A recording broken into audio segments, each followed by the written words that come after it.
నేను ప్రకాష్ రాజ్ గురించి ఒక మాట చెప్పాలి.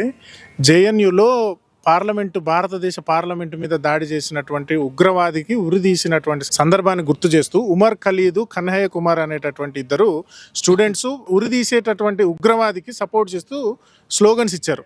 వాళ్ళ మీద 4-5 రకాలుగా దేశద్రోహ కార్యక్రమాలు వ్యతిరేకత చేసినందుకు వాళ్ళను దేశద్రోహ కేసు వేసి వాళ్ళని అరెస్ట్ చేశారు.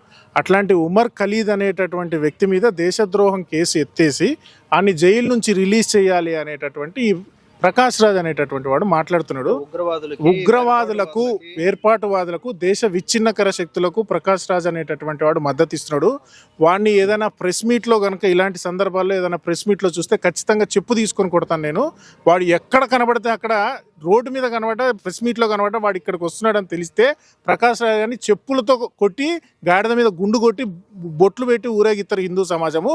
అరే ప్రకాష్ రాజ్ గారు, నువ్వు ఇది చూసినా నీకు ఇది అర్థమైతే గుర్తుపెట్టుకో, నువ్వు ఉగ్రవాదులకు సపోర్ట్ చేస్తూ దేశ ద్రోహులకు, దేశ విచ్ఛిన్నానికి కారణమయ్యేటటువంటి జార్జ్ సోరోస్ కంపెనీతో పనిచేస్తున్నావు. చెప్పు దెబ్బలు తింటావురా నువ్వు. ఇంత గుళ్ళో ఉన్నాను కాబట్టి బూతులు మాట్లాడలేకపోతున్నా. ఇది ప్రకాష్ రాజ్కి వెళ్ళే వరకు షేర్ చేయండి. జై శ్రీ.